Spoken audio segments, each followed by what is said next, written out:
سہل بن سعد سعدی رضی اللہ عنہ نے خبر دی کہ ایک آدمی نبی کریم صلی اللہ علیہ وسلم کے دروازے کے ایک سوراخ سے اندر جھانکنے لگے۔ اس وقت حضرت صلی اللہ علیہ وسلم کے پاس لوہے کا کنگھا تھا جس سے آپ سر جھاڑ رہے تھے۔ جب آپ نے اسے دیکھا تو فرمایا کہ اگر مجھے معلوم ہوتا کہ تم میرا انتظار کر رہے ہو تو میں اسے تمہاری آنکھ میں چبھو دیتا۔ پھر آپ صلی اللہ علیہ وسلم نے فرمایا کہ گھر کے اندر آنے کا اذن لینے کا حکم دیا گیا ہے، وہ اسی لیے تو ہے کہ نظر نہ پڑے۔ صحیح بخاری حدیث نمبر 6901۔ حضرت ابو ہریرہ رضی اللہ عنہ نے بیان کیا کہ ابو القاسم رضی اللہ عنہ نے فرمایا، اگر کوئی شخص تمہاری اجازت کے بغیر تمہیں جبکہ تم گھر کے اندر ہو جھانک کر دیکھے اور تم اسے کنکری مار دو جس سے اس کی آنکھ پھوٹ جائے تو تم پر کوئی گناہ نہیں ہے۔ صحیح بخاری حدیث نمبر 6902۔ مصرف نے بیان کیا، کہا کہ میں نے شعبی سے سنا، کہا کہ میں نے ابو جحیفہ سے سنا، انہوں نے بیان کیا کہ میں نے حضرت علی رضی اللہ عنہ سے پوچھا، کیا آپ کے پاس کوئی ایسی خاص چیز بھی ہے جو قرآن مجید میں نہیں ہے؟ اور ایک مرتبہ انہوں نے اس طرح بیان کیا کہ جو لوگوں کے پاس نہیں ہے۔ اس پر انہوں نے کہا کہ اس ذات کی قسم جس نے دانے سے کونپل کو پھاڑ کر نکالا ہے اور مخلوق کو پیدا کیا، ہمارے پاس قرآن مجید کے سوا اور کچھ نہیں ہے سوائے اس سمجھ کے جو کسی شخص کو اس کی کتاب میں دی جائے، اور جو کچھ اس صحیفے میں ہے۔ میں نے پوچھا صحیفے میں کیا ہے؟ فرمایا خون بہا، دیت سے متعلق احکام اور قیدی چھڑانے کا حکم، اور یہ کہ کوئی مسلمان کسی کافر کے بدلے میں قتل نہیں کیا جائے گا۔ صحیح بخاری حدیث نمبر 6903۔ اسماعیل نے بیان کیا، ان سے امام مالک رحمہ اللہ نے، ان سے ابن شہاب نے، ان سے ابو سلمہ بن عبد الرحمن نے، اور ان سے حضرت ابو ہریرہ رضی اللہ عنہ نے کہ قبیلہ حذیل کی دو عورتوں نے ایک دوسرے کو پتھر سے مارا جس سے ایک کے پیٹ کا بچہ جنین گر گیا۔ پھر اس میں رسول اللہ صلی اللہ علیہ وسلم نے اسے ایک غلام یا کنیز دینے کا فیصلہ کیا۔ صحیح بخاری حدیث نمبر 6904۔ حشام نے بیان کیا، ان سے ان کے والد نے، ان سے مغیرہ بن شعبہ رضی اللہ عنہ نے کہ حضرت عمر رضی اللہ عنہ نے ان سے ایک عورت کے حمل گرا دینے کے خون بہا کے سلسلے میں مشورہ کیا، تو حضرت مغیرہ رضی اللہ عنہ نے کہا، نبی کریم صلی اللہ علیہ وسلم نے غلام یا کنیز کا اس سلسلے میں فیصلہ کیا تھا۔ صحیح بخاری حدیث نمبر 6905۔ پھر حضرت محمد بن مسلمہ رضی اللہ عنہ نے بھی گواہی دی کہ جب حضرت صلی اللہ علیہ وسلم نے اس کا فیصلہ کیا تھا تو وہ موجود تھے۔ صحیح بخاری حدیث نمبر 6906۔ عبید اللہ بن موسیٰ نے بیان کیا، ان سے حشام نے، ان سے ان کے والد نے کہ حضرت عمر رضی اللہ عنہ نے لوگوں سے قسم دے کر پوچھا کہ کس نے نبی کریم صلی اللہ علیہ وسلم سے حمل گرنے کے سلسلے میں فیصلہ سنا ہے؟ مغیرہ رضی اللہ عنہ نے کہا کہ میں نے حضرت صلی اللہ علیہ وسلم سے سنا ہے، آپ نے اس میں ایک غلام یا کنیز دینے کا فیصلہ کیا تھا۔ صحیح بخاری حدیث نمبر 6907۔ زائدہ نے بیان کیا، کہا ہم سے ہشام بن عروہ نے بیان کیا، ان سے ان کے والد نے، انہوں نے مغیرہ بن شعبہ رضی اللہ عنہ سے سنا، وہ حضرت عمر رضی اللہ عنہ سے بیان کرتے تھے کہ امیر المومنین نے ان سے عورت کے حمل گرا دینے کے خون بہا کے سلسلے میں اسی طرح مشورہ کیا تھا آخر تک۔ صحیح بخاری حدیث نمبر 6908۔ لیث بن سعد نے بیان کیا، ان سے ابن شہاب نے، ان سے سعید بن مسیب نے، اور ان سے حضرت ابو ہریرہ رضی اللہ عنہ نے کہ رسول اللہ صلی اللہ علیہ وسلم نے بنی لحیان کی ایک عورت کے جنین کے گرنے پر ایک غلام یا کنیز کا فیصلہ کیا تھا۔ پھر وہ عورت جس کے متعلق حضرت صلی اللہ علیہ وسلم نے دیت دینے کا فیصلہ کیا تھا، اس کا انتقال ہو گیا، تو رسول اللہ صلی اللہ علیہ وسلم نے فیصلہ کیا کہ اس کی میراث اس کے لڑکوں اور اس کے شوہر کو ملے گی، اور دیت اس کے ددیحال والوں کو دینی ہوگی۔ صحیح بخاری حدیث نمبر 6909۔ حضرت ابو ہریرہ رضی اللہ عنہ نے بیان کیا کہ بنی حذیل کی دو عورتیں آپس میں لڑیں اور ایک نے دوسری عورت پر پتھر پھینک مارا جس سے وہ عورت اپنے پیٹ کے بچے جنین سمیت مر گئی۔ پھر مقتولہ کے رشتہ دار مقدمہ رسول اللہ صلی اللہ علیہ وسلم کے دربار میں لے گئے۔ حضرت صلی اللہ علیہ وسلم نے فیصلہ کیا کہ پیٹ کے بچے کا خون بہا ایک غلام یا کنیز دینی ہوگی، اور عورت کے خون بہا کو قاتل عورت کے عاقلہ عورت کے باپ کی طرف سے رشتہ دار اسبا کے ذمہ واجب قرار دیا۔ صحیح بخاری حدیث نمبر 6910۔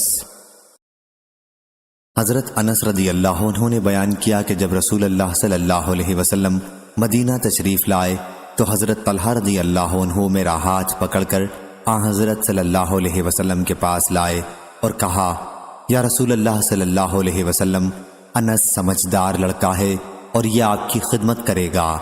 حضرت انس رضی اللہ عنہ نے بیان کیا کہ پھر میں نے حضرت صلی اللہ علیہ وسلم کی خدمت سفر میں بھی کی اور گھر پر بھی۔ واللہ حضور صلی اللہ علیہ وسلم نے کبھی مجھ سے کسی چیز کے متعلق جو میں نے کر دیا ہو یہ نہیں فرمایا کہ یہ کام تم نے اس طرح کیوں کیا، اور نہ کسی ایسی چیز کے متعلق جسے میں نے نہ کیا ہو آپ نے یہ نہیں فرمایا کہ یہ کام تم نے اس طرح کیوں نہیں کیا۔ صحیح بخاری حدیث نمبر 6911۔ حضرت ابو ہریرہ رضی اللہ عنہ نے بیان کیا کہ رسول اللہ صلی اللہ علیہ وسلم نے فرمایا، چوپائے اگر کسی کو زخمی کر دیں تو ان کا خون بہا نہیں، کنویں میں گرنے کا کوئی خون بہا نہیں، کان میں دبنے کا کوئی خون بہا نہیں، اور دفینہ میں 5واں حصہ ہے۔ صحیح بخاری حدیث نمبر 6912۔ مسلم بن ابراہیم نے بیان کیا، کہا ہم سے شعبہ نے، انہوں نے محمد بن زیاد سے، انہوں نے ابو ہریرہ رضی اللہ عنہ سے، انہوں نے حضرت صلی اللہ علیہ وسلم سے، آپ نے فرمایا، بے زبان جانور کسی کو زخمی کرے تو اس کی دیت کچھ نہیں ہے۔ اسی طرح کان میں کام کرنے سے کوئی نقصان پہنچے، اسی طرح کنویں میں کام کرنے سے، اور جو کافروں کا مال گڑا ہوا ملے اس میں سے 5واں حصہ سرکار میں لیا جائے گا۔ صحیح بخاری حدیث نمبر 6913۔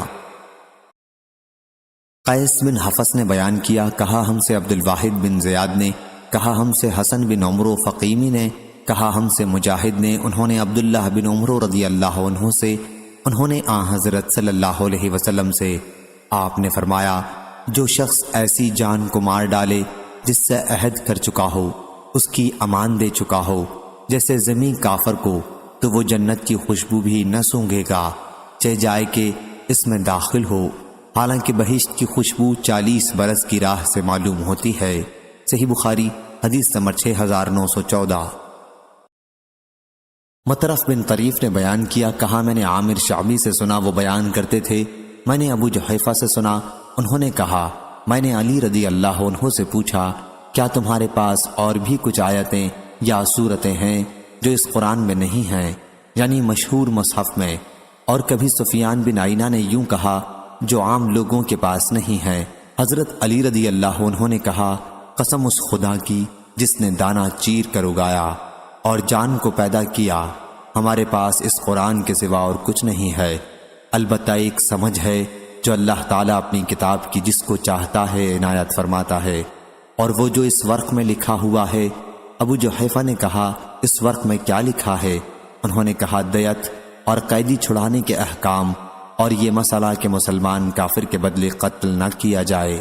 صحیح بخاری حدیث نمبر 6915۔ ابو نعیم نے بیان کیا، کہا ہم سے سفیان ثوری نے، انہوں نے عمرو بن یحییٰ سے، انہوں نے اپنے والد سے، انہوں نے ابو سعید خدری رضی اللہ عنہ سے، انہوں نے حضرت صلی اللہ علیہ وسلم سے، آپ نے فرمایا، دیکھو اور پیغمبروں سے مجھ کو فضیلت مت دو۔ صحیح بخاری حدیث نمبر 6916۔ محمد بن یوسف بیکرنی نے بیان کیا، کہا ہم سے سفیان بن عینہ نے، انہوں نے عمرو بن یحییٰ مازنی سے، انہوں نے اپنے والد یحییٰ بن عمارہ بن ابی الحسن مازنی سے، انہوں نے ابو سعید خدری رضی اللہ عنہ سے، انہوں نے کہا، یہود میں سے ایک شخص حضرت صلی اللہ علیہ وسلم کے پاس آیا، اس کو کسی نے تمانچہ لگایا تھا، کہنے لگا، اے محمد صلی اللہ علیہ وسلم، تمہارے اصحاب میں سے ایک انصاری شخص نام نامعلوم نے مجھ کو تمانچہ مارا۔ آپ نے لوگوں سے فرمایا، اس کو بلاؤ، تو انہوں نے بلایا، وہ حاضر ہوا۔ آپ نے پوچھا، تو نے اس کے منہ پر تمانچہ کیوں مارا؟ وہ کہنے لگا، یا رسول اللہ صلی اللہ علیہ وسلم، ایسا ہوا کہ میں یہودیوں پر سے گزرا، میں نے سنا یہ یہودی یوں قسم کھا رہا تھا، قسم اس پروردگار کی جس نے موسیٰ علیہ السلام کو سارے آدمیوں میں سے چن لیا۔ میں نے کہا کہ محمد صلی اللہ علیہ وسلم سے بھی وہ افضل ہیں، اور اس وقت مجھ کو غصہ آ گیا، میں نے ایک تمانچہ لگایا، غصے میں یہ خطا مجھ سے ہو گئی۔ آپ نے فرمایا دیکھو خیال رکھو اور پیغمبروں پر مجھ کو فضیلت نہ دو، قیامت کے دن ایسا ہوگا سب لوگ ہیبت خداوندی سے بے ہوش ہو جائیں گے، پھر میں سب سے پہلے ہوش میں آؤں گا، کیا دیکھوں گا کہ موسیٰ علیہ السلام مجھ سے بھی پہلے عرش کا ایک کونا تھامے کھڑے ہیں۔ اب یہ میں نہیں جانتا کہ وہ مجھ سے پہلے ہوش میں آ جائیں گے یا کوہ طور پر جو دنیا میں بے ہوش ہو چکے تھے اس کے بدل وہ آخرت میں بے ہوش ہی نہ ہوں گے۔ صحیح بخاری حدیث نمبر 6917۔ قتیبہ بن سعید نے بیان کیا، انہوں نے کہا ہم کو جریر بن عبد الحمید نے، انہوں نے عامش سے، انہوں نے ابراہیم نخعی سے، انہوں نے علقمہ سے، انہوں نے عبداللہ بن مسعود رضی اللہ عنہ سے، انہوں نے کہا جب سورہ انعام کی یہ آیت اتری، جو لوگ ایمان لائے اور انہوں نے ایمان کو گناہ سے آلود نہیں کیا یعنی ظلم سے، تو آن حضرت صلی اللہ علیہ وسلم کے صحابہ رضی اللہ عنہم کو بہت گراں گزری۔ وہ کہنے لگے بھلا ہم میں سے کون ایسا ہے جس نے ایمان کے ساتھ کوئی ظلم یعنی گناہ نہ کیا ہو؟ آن حضرت صلی اللہ علیہ وسلم نے فرمایا اس آیت میں ظلم سے گناہ مراد نہیں ہے بلکہ شرک مراد ہے۔ کیا تم نے حضرت لقمان علیہ السلام کا قول نہیں سنا؟ شرک بڑا ظلم ہے۔ صحیح بخاری حدیث نمبر 6918۔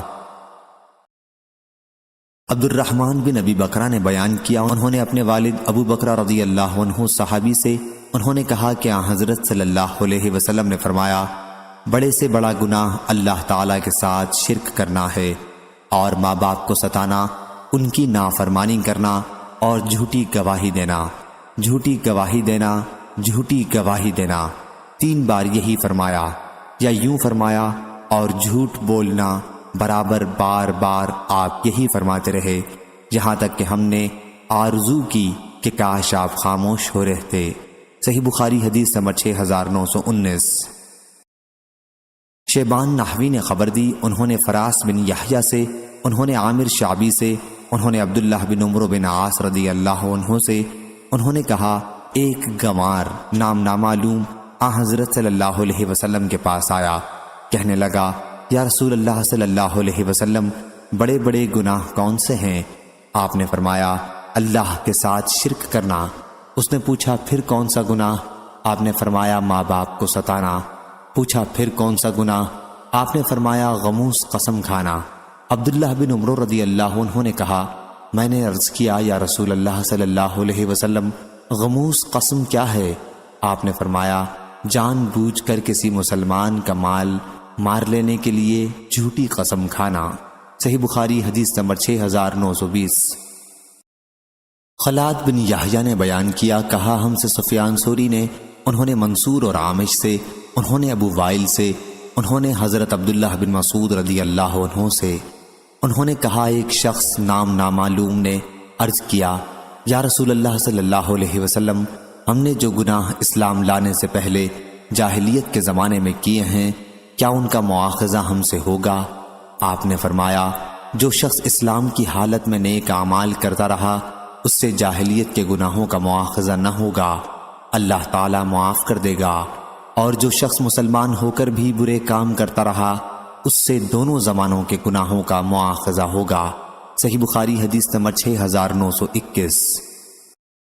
ابو نعمان محمد بن فضل سدوسی نے بیان کیا، کہا ہم سے حماد بن زید نے، انہوں نے ایوب سختیانی سے، انہوں نے اکرمہ سے، انہوں نے کہا علی رضی اللہ عنہ کے پاس کچھ بے دین لوگ لائے گئے، آپ نے ان کو جلوا دیا۔ یہ خبر ابن عباس رضی اللہ عنہ کو پہنچی تو انہوں نے کہا اگر میں حاکم ہوتا تو ان کو کبھی نہ جلواتا، دوسری طرح سے سزا دیتا، کیونکہ حضرت صلی اللہ علیہ وسلم نے آگ میں جلانے سے منع فرمایا ہے۔ آپ صلی اللہ علیہ وسلم نے فرمایا آگ اللہ کا عذاب ہے، تم اللہ کے عذاب سے کسی کو مت عذاب دو، میں ان کو قتل کروا ڈالتا، کیونکہ حضرت صلی اللہ علیہ وسلم نے فرمایا ہے جو شخص اپنا دین بدل ڈالے اسلام سے پھر جائے اس کو قتل کر ڈالو۔ صحیح بخاری حدیث نمبر 6922۔ حمید بن ہلال نے بیان کیا، کہا ہم سے ابو بردہ رضی اللہ عنہ نے، انہوں نے ابو موسیٰ اشعری رضی اللہ عنہ سے، انہوں نے کہا میں حضرت صلی اللہ علیہ وسلم کے پاس آیا، میرے ساتھ اشر قبیلے کے 2 شخص تھے، نام نامعلوم، ایک میرے داہنے طرف تھا، دوسرا بائیں طرف۔ اس وقت آن حضرت صلی اللہ علیہ وسلم مسواک کر رہے تھے۔ دونوں نے آن حضرت صلی اللہ علیہ وسلم سے خدمت کی درخواست کی، یعنی حکومت اور عہدے کی۔ آپ نے فرمایا ابو موسیٰ یا عبداللہ بن قیس؟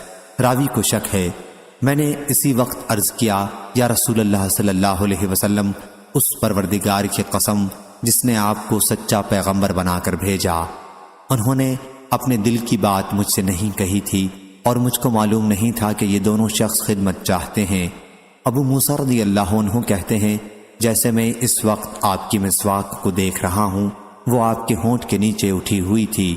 آپ نے فرمایا جو کوئی ہم سے خدمت کی درخواست کرتا ہے ہم اس کو خدمت نہیں دیتے، لیکن ابو موسیٰ رضی اللہ عنہ یا عبداللہ بن قیس تو یمن کی حکومت پر جا۔ خیر ابو موسیٰ رضی اللہ عنہ روانہ ہوئے۔ اس کے بعد آپ نے معاذ بن جبل رضی اللہ عنہ کو بھی ان کے پیچھے روانہ کیا۔ جب معاذ رضی اللہ عنہ یمن میں ابو موسیٰ رضی اللہ عنہ کے پاس پہنچے تو ابو موسیٰ رضی اللہ عنہ نے ان کے بیٹھنے کے لیے گدا بچھوایا اور کہنے لگے سواری سے اترو، گدے پر بیٹھو۔ اس وقت ان کے پاس ایک شخص تھا نام نامعلوم جس کی مشقیں کسی ہوئی تھیں۔ معاذ رضی اللہ عنہ نے ابو موسیٰ رضی اللہ عنہ سے پوچھا یہ کون شخص ہے؟ انہوں نے کہا یہ یہودی تھا، پھر مسلمان ہوا، اب پھر یہودی ہو گیا ہے۔ اور ابو موسیٰ رضی اللہ عنہ نے معاذ رضی اللہ عنہ سے کہا اجی تم سواری پر سے اتر کر بیٹھو تو۔ انہوں نے کہا میں نہیں بیٹھتا جب تک اللہ اور اس کے رسول کے حکم کے موافق یہ قتل نہ کیا جائے گا۔ 3 بار یہی کہا۔ آخر ابو موسیٰ رضی اللہ عنہ نے حکم دیا، وہ قتل کیا گیا۔ پھر معاذ رضی اللہ عنہ بیٹھے۔ اب دونوں نے رات کی عبادت تہجد گزاری کا ذکر نکالا۔ معاذ رضی اللہ عنہ نے کہا میں تو رات کو عبادت بھی کرتا ہوں اور سوتا بھی ہوں، اور مجھے امید ہے کہ سونے میں بھی مجھ کو وہی ثواب ملے گا جو نماز پڑھنے اور عبادت کرنے میں۔ صحیح بخاری حدیث نمبر 6923۔ حضرت ابو ہریرہ رضی اللہ عنہ نے کہا جب آن حضرت صلی اللہ علیہ وسلم کی وفات ہو گئی اور حضرت ابو بکر صدیق رضی اللہ عنہ خلیفہ ہوئے اور عرب کے کچھ لوگ کافر بن گئے تو حضرت عمر رضی اللہ عنہ نے ان سے کہا تم ان لوگوں سے کیسے لڑو گے؟ آن حضرت صلی اللہ علیہ وسلم نے تو یہ فرمایا ہے مجھ کو لوگوں سے لڑنے کا اس وقت تک حکم ہوا جب تک وہ لا الہ الا اللہ نہ کہیں، پھر جس نے لا الہ الا اللہ کہہ لیا اس نے اپنے مال اور اپنی جان کو مجھ سے بچا لیا، البتہ کسی حق کے بدل اس کی جان یا مال کو نقصان پہنچایا جائے تو یہ اور بات ہے، اب اس کے دل میں کیا ہے اس کا حساب لینے والا اللہ ہے۔ صحیح بخاری حدیث نمبر 6924۔ حضرت ابو بکر صدیق رضی اللہ عنہ نے کہا میں تو خدا کی قسم اس شخص سے لڑوں گا جو نماز اور زکوٰۃ میں فرق کرے، اس لیے کہ زکوٰۃ مال کا حق ہے جیسے نماز جسم کا حق ہے۔ خدا کی قسم اگر یہ لوگ مجھ کو ایک بکری کا بچہ نہ دیں گے جو آن حضرت صلی اللہ علیہ وسلم کو دیا کرتے تھے تو میں اس کے نہ دینے پر ان سے لڑوں گا۔ حضرت عمر رضی اللہ عنہ نے کہا قسم خدا کی اس کے بعد میں سمجھ گیا کہ ابو بکر رضی اللہ عنہ کے دل میں جو لڑائی کا ارادہ ہوا ہے یہ اللہ نے ان کے دل میں ڈالا ہے، اور میں پہچان گیا کہ ابو بکر رضی اللہ عنہ کی رائے حق ہے۔ صحیح بخاری حدیث نمبر 6925۔ عبداللہ بن مبارک نے خبر دی کہا ہم کو شعبہ بن حجاج نے، انہوں نے حشام بن زید بن انس بن مالک سے، وہ کہتے تھے میں نے اپنے دادا انس بن مالک رضی اللہ عنہ سے سنا، وہ کہتے تھے ایک یہودی آن حضرت صلی اللہ علیہ وسلم پر گزرا، کہنے لگا السلام علیکہ یعنی تم مرو۔ آن حضرت صلی اللہ علیہ وسلم نے جواب میں صرف وعلیک کہا تو بھی مرے گا۔ پھر آپ نے صحابہ رضی اللہ عنہم سے فرمایا تم کو معلوم ہوا اس نے کیا کہا؟ اس نے السلام علیکہ کہا۔ صحابہ رضی اللہ عنہم نے عرض کیا یا رسول اللہ حکم ہو تو اس کو مار ڈالیں۔ آپ صلی اللہ علیہ وسلم نے فرمایا نہیں، جب کتاب والے یہود اور نصارہ تم کو سلام کیا کریں تو تم بھی یہی کہا کرو وعلیکم۔ صحیح بخاری حدیث نمبر 6926۔ ابو نعیم نے بیان کیا انہوں نے سفیان بن عینہ سے، انہوں نے زہری سے، انہوں نے عروہ سے، انہوں نے حضرت عائشہ رضی اللہ عنہا سے، انہوں نے کہا یہود میں سے چند لوگوں نے آن حضرت صلی اللہ علیہ وسلم کے پاس آنے کی اجازت چاہی، جب آئے تو کہنے لگے السلام علیکہ۔ میں نے جواب میں یوں کہا علیک السلام واللعنہ۔ حضرت صلی اللہ علیہ وسلم نے فرمایا اے عائشہ رضی اللہ عنہا، اللہ تعالیٰ نرمی کرتا ہے اور ہر کام میں نرمی کو پسند کرتا ہے۔ میں نے کہا یا رسول اللہ صلی اللہ علیہ وسلم، کیا آپ نے ان کا کہنا نہیں سنا؟ آپ نے فرمایا میں نے بھی تو جواب دے دیا وعلیکم۔ صحیح بخاری حدیث نمبر 6927۔ عبداللہ بن دینار نے بیان کیا، کہا میں نے عبداللہ بن عمر رضی اللہ عنہ سے سنا، وہ کہتے تھے حضرت صلی اللہ علیہ وسلم نے فرمایا یہودی لوگ جب تم مسلمانوں میں سے کسی کو سلام کرتے ہیں سلام علیکہ کہتے ہیں، تم بھی جواب میں علیک کہا کرو۔ صحیح بخاری حدیث نمبر 6928۔ عمر بن حفص بن غیاث نے بیان کیا، کہا ہم سے میرے والد نے، کہا ہم سے عامش نے، کہا مجھ سے شقیق بن سلمہ نے کہ حضرت عبداللہ بن مسعود رضی اللہ عنہ نے کہا جیسے میں اس وقت حضرت صلی اللہ علیہ وسلم کو دیکھ رہا ہوں، آپ ایک پیغمبر حضرت نوح علیہ السلام کی حکایت بیان کر رہے تھے۔ ان کی قوم والوں نے ان کو اتنا مارا کہ لہو لہان کر دیا، وہ اپنے منہ سے خون پونچھتے تھے اور یوں دعا کرتے جاتے پروردگار میری قوم والوں کو بخش دے، وہ نادان ہیں۔ صحیح بخاری حدیث نمبر 6929۔ حضرت علی رضی اللہ عنہ نے کہا جب میں تم سے حضرت صلی اللہ علیہ وسلم کی کوئی حدیث بیان کروں تو قسم اللہ کی اگر میں آسمان سے نیچے گر پڑوں یہ مجھ کو اس سے اچھا لگتا ہے کہ میں حضرت صلی اللہ علیہ وسلم پر جھوٹ باندھوں۔ ہاں جب مجھ میں تم میں آپس میں گفتگو ہو تو اس میں بنا کر بات کہنے میں کوئی قباحت نہیں، کیونکہ حضرت صلی اللہ علیہ وسلم نے فرمایا لڑائی تدبیر اور مکر کا نام ہے۔ دیکھو میں نے حضرت صلی اللہ علیہ وسلم سے سنا ہے، آپ فرماتے تھے اخیر زمانہ قریب ہے جب ایسے لوگ مسلمانوں میں نکلیں گے جو نو عمر بے وقوف ہوں گے، ان کی عقل میں فطور ہوگا، ظاہر میں تو ساری خلق کے کلاموں میں جو بہتر ہے یعنی حدیث شریف وہ پڑھیں گے، مگر در حقیقت ایمان کا نور ان کے حلق تلے نہیں اترے گا، وہ دین سے اس طرح باہر ہو جائیں گے جیسے تیر شکار کے جانور سے پار نکل جاتا ہے، اس میں کچھ لگا نہیں رہتا۔ تم ان لوگوں کو جہاں پانا بے تعامل قتل کرنا، ان کو جہاں پاؤ قتل کرنے میں قیامت کے دن ثواب ملے گا۔ صحیح بخاری حدیث نمبر 6930۔ محمد بن ابراہیم تیمی نے خبر دی، انہوں نے ابو سلمہ بن عبد الرحمن اور عطا بن یسار سے، وہ دونوں حضرت ابو سعید خدری رضی اللہ عنہ کے پاس آئے اور ان سے پوچھا کیا تم نے حروریہ کے باب میں کچھ حضرت صلی اللہ علیہ وسلم سے سنا ہے؟ انہوں نے کہا حروریہ دروریہ تو میں جانتا نہیں، مگر میں نے حضرت صلی اللہ علیہ وسلم سے یہ سنا ہے، آپ فرماتے تھے اس امت میں، اور یوں نہیں فرمایا اس امت میں سے کچھ لوگ ایسے پیدا ہوں گے کہ تم اپنی نماز کو ان کی نماز کے سامنے حقیر جانو گے، اور قرآن کی تلاوت بھی کریں گے مگر قرآن ان کے حلقوں سے نیچے نہیں اترے گا، وہ دین سے اس طرح نکل جائیں گے جیسے تیر جانور میں سے پار نکل جاتا ہے، اور پھر تیر پھینکنے والا اپنے تیر کو دیکھتا ہے، اس کے بعد جڑ میں جو کمان سے لگی رہتی ہے اس کو شک ہوتا ہے شاید اس میں خون لگا ہو، مگر وہ بھی صاف۔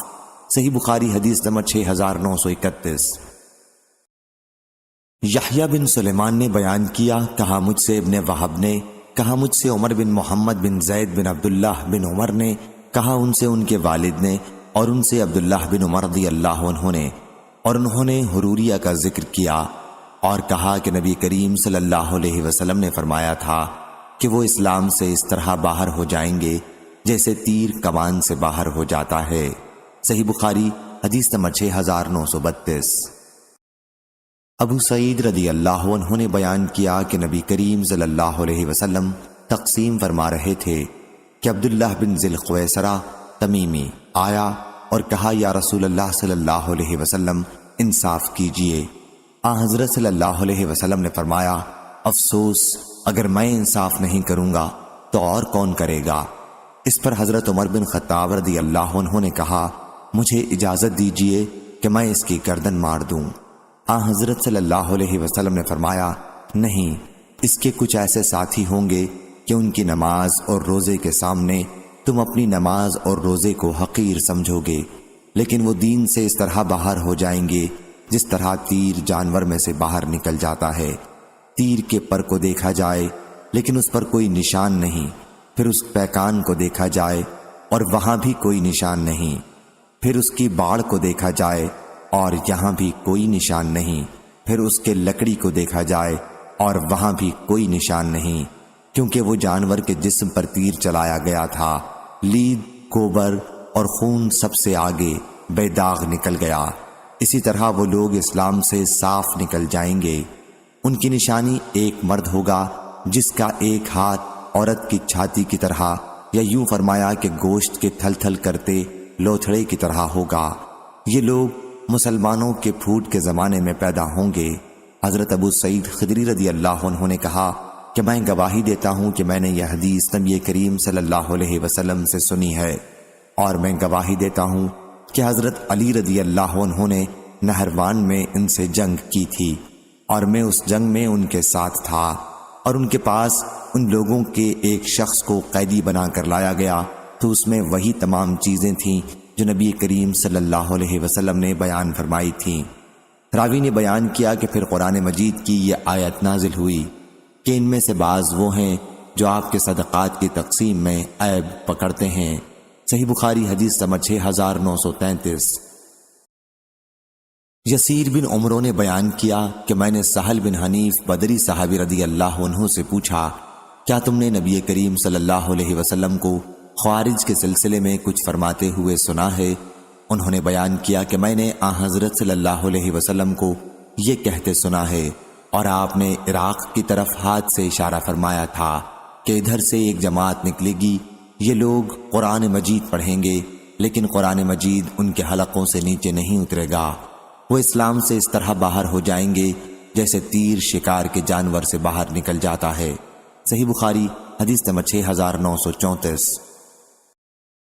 حضرت ابو ہریرہ رضی اللہ عنہ نے بیان کیا کہ رسول اللہ صلی اللہ علیہ وسلم نے فرمایا، قیامت اس وقت تک قائم نہیں ہوگی جب تک دو ایسے گروہ آپس میں جنگ نہ کریں جن کا دعویٰ ایک ہی ہو۔ صحیح بخاری حدیث نمبر 6935۔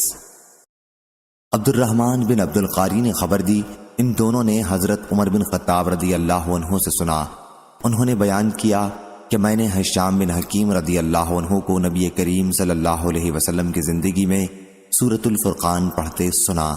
جب غور سے سنا تو وہ بہت سی ایسی قراتوں کے ساتھ پڑھ رہے تھے جن سے حضرت صلی اللہ علیہ وسلم نے مجھے نہیں پڑھایا تھا۔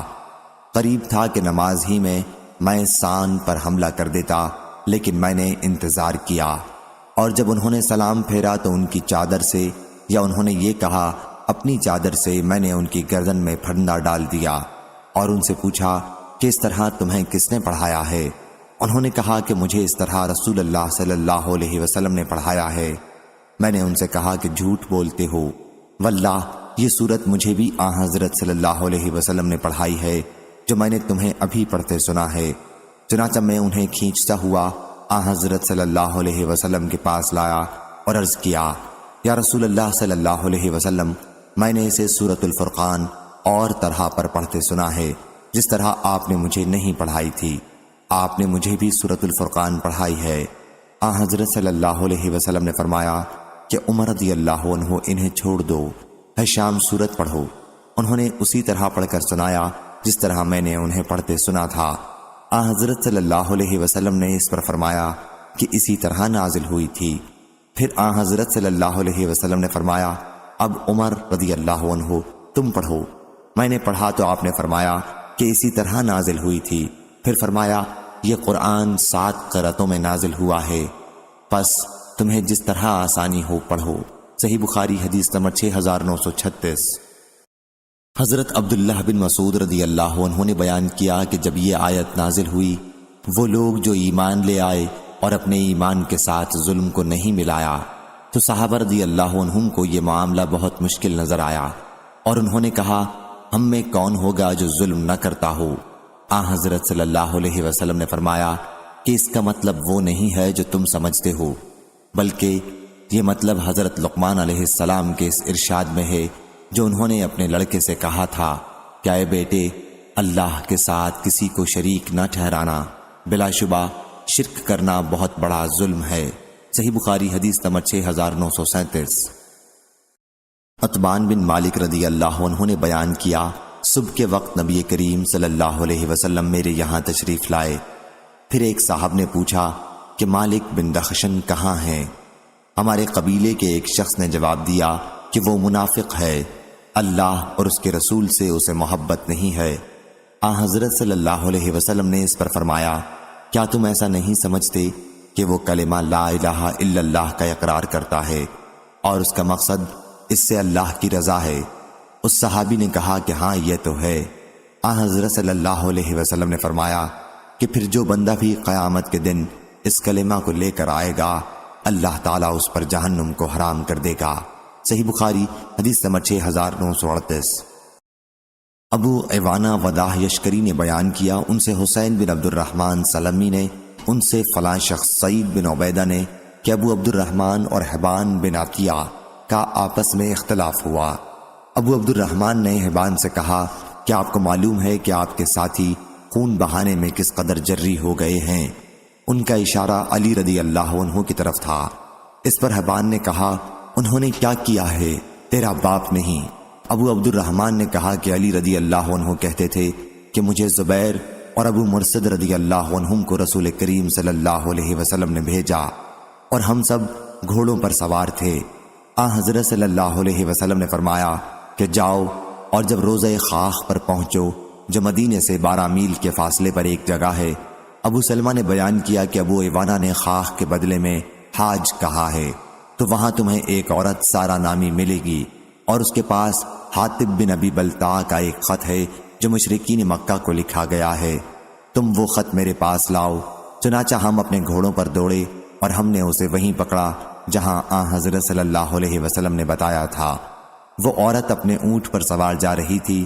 حاطب بن ابی بلتع رضی اللہ عنہ نے اہل مکہ کو حضرت صلی اللہ علیہ وسلم کی مکہ آنے کی خبر دی تھی۔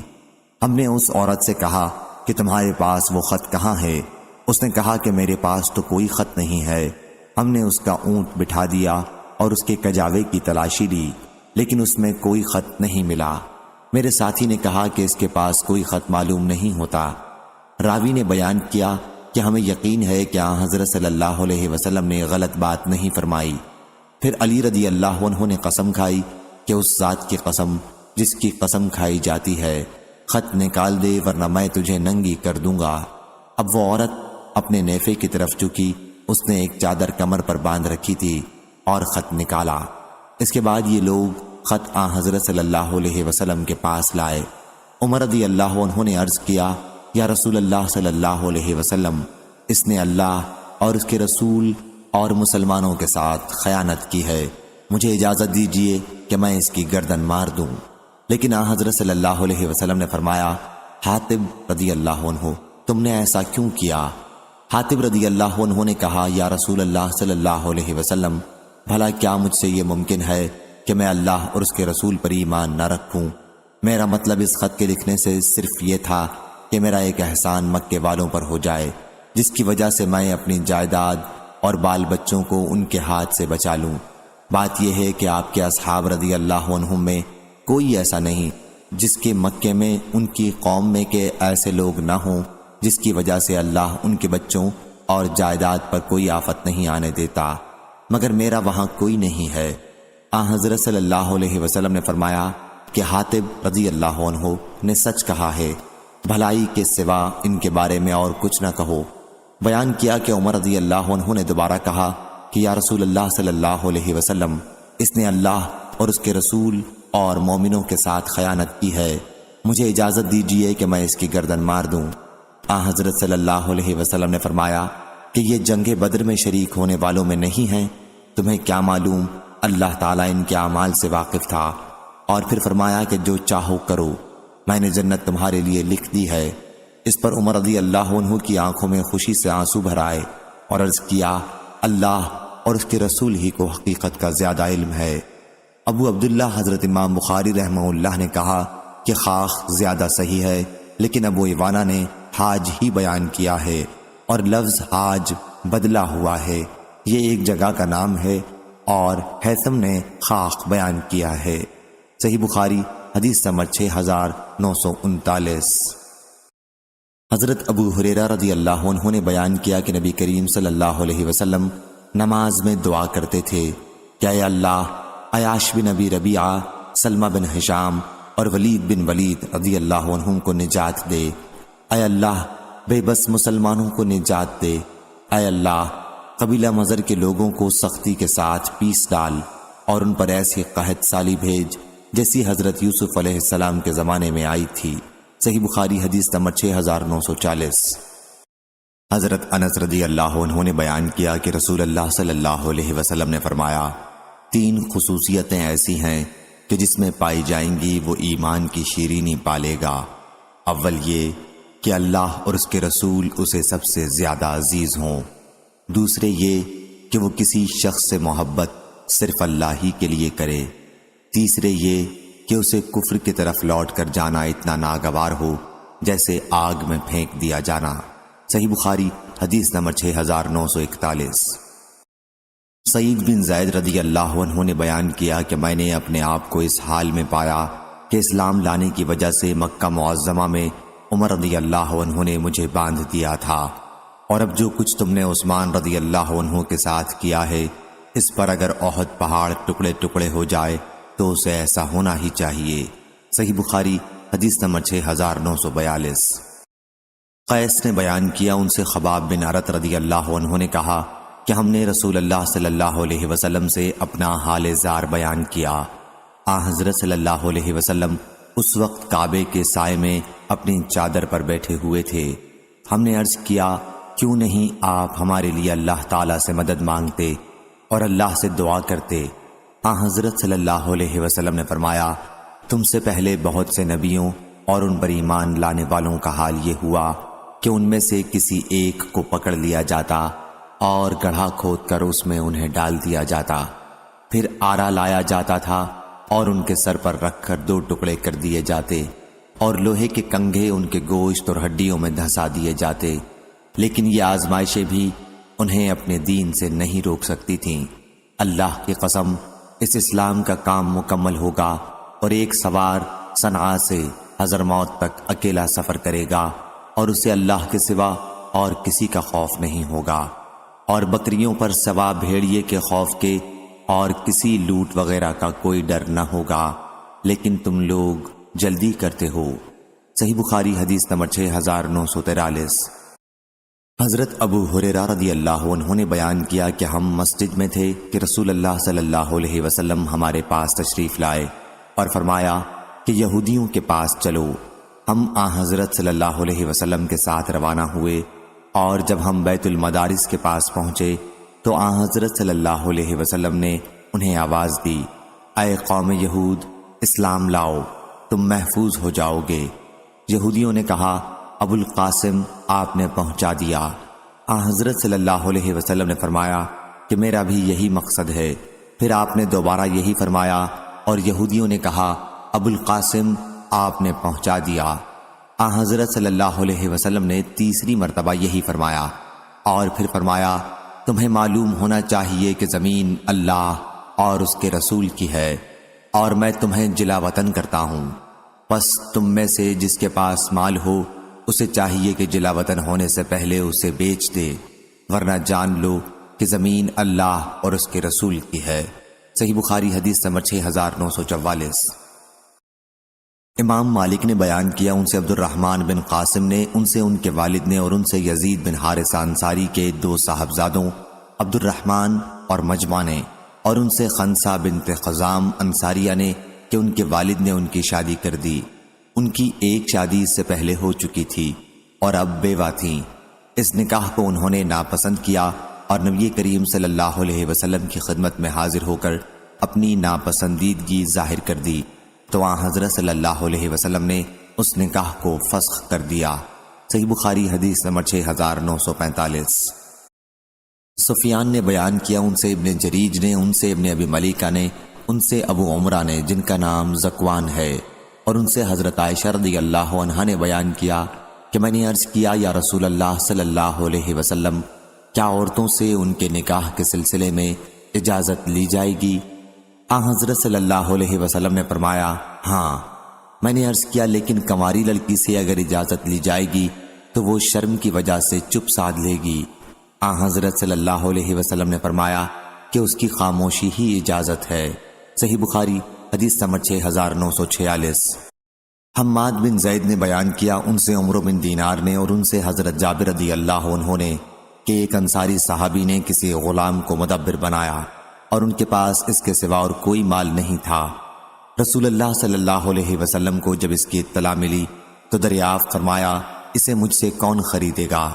چنانچہ نعیم بن نحام رضی اللہ عنہ نے 800 درہم میں خرید لیا۔ بیان کیا کہ پھر میں نے حضرت جابر رضی اللہ عنہ سے سنا، انہوں نے بیان کیا کہ وہ ایک قبطی غلام تھا اور پہلے ہی سال مر گیا۔ صحیح بخاری حدیث نمبر 6947۔ عطا ابو الحسن سوائی نے بیان کیا اور میرا یہی خیال ہے کہ انہوں نے یہ حدیث حضرت ابن عباس رضی اللہ عنہ سے بیان کی۔ سورہ مائدہ کی آیت یا ایھا الذین آمنوا لا یحل لکم ان ترثوا النساء کرہا، بیان کیا کہ جب کوئی شخص زمانہ جاہلیت میں مر جاتا تو اس کے وارث اس کی عورت کے حقدار بنتے۔ اگر ان میں سے کوئی چاہتا تو اس سے شادی کر لیتا اور اگر چاہتا تو شادی نہ کرتا۔ اس طرح مرنے والے کے وارث اس عورت پر عورت کے وارثوں سے زیادہ حق رکھتے۔ اس پر یہ آیت نازل ہوئی۔ بیوہ عورت عدت گزارنے کے بعد مختار ہے، وہ جس سے چاہے شادی کرے، اس پر زبردستی کرنا ہرگز جائز نہیں ہے۔ صحیح بخاری حدیث نمبر 6948۔ صفیہ بنت ابی عبید نے خبر دی کہ حکومت کے غلاموں میں سے ایک نے حصہ خمس کی ایک باندی سے صحبت کر لی اور اس کے ساتھ زبردستی کر کے اس کی بکارت توڑ دی، تو حضرت عمر رضی اللہ عنہ نے غلام پر حد جاری کرائی اور اسے شہر بدر بھی کر دیا، لیکن باندی پر حد نہیں جاری کی کیونکہ غلام نے اس کے ساتھ زبردستی کی تھی۔ زہری نے ایسی کنواری باندی کے متعلق کہا جس کے ساتھ کسی آزاد نے ہم بستری کر لی ہو کہ حاکم کنواری باندی میں اس کی وجہ سے اس شخص سے اتنے دام بھر لے جتنے بکارت جاتے رہنے کی وجہ سے اس کے دام کم ہو گئے ہیں، اور اس کو کوڑے بھی لگائے۔ اگر آزاد مرد طیبہ لونڈی سے زنا کرے تب خریدے۔ اماموں نے یہ حکم نہیں دیا ہے کہ اس کو کچھ مالی تاوان دینا پڑے گا، بلکہ صرف حد لگائی جائے گی۔ صحیح بخاری حدیث نمبر 6949۔ حضرت ابو ہریرہ رضی اللہ عنہ نے بیان کیا کہ رسول اللہ صلی اللہ علیہ وسلم نے فرمایا ابراہیم علیہ السلام نے سارہ علیہ السلام کو ساتھ لے کر ہجرت کی تو ایک ایسی بستی میں پہنچے جس میں بادشاہوں میں سے ایک بادشاہ یا ظالموں میں سے ایک ظالم رہتا تھا۔ اس ظالم نے ابراہیم علیہ السلام کے پاس یہ حکم بھیجا کہ سارہ علیہ السلام کو اس کے پاس بھیجیں۔ آپ نے سارہ کو اس کے پاس بھیج دیا۔ وہ ظالم ان کے پاس آیا تو وہ وضو کر کے نماز پڑھ رہی تھیں۔ انہوں نے دعا کی کہ اے اللہ، اگر میں تجھ پر اور تیرے رسول پر ایمان رکھتی ہوں تو تو مجھ پر کافر کو نہ مسلط کر۔ پھر ایسا ہوا کہ وہ کمبخت بادشاہ اچانک خراٹے لینے اور گر کر پاؤں ہلانے لگا۔ صحیح بخاری حدیث نمبر 6950۔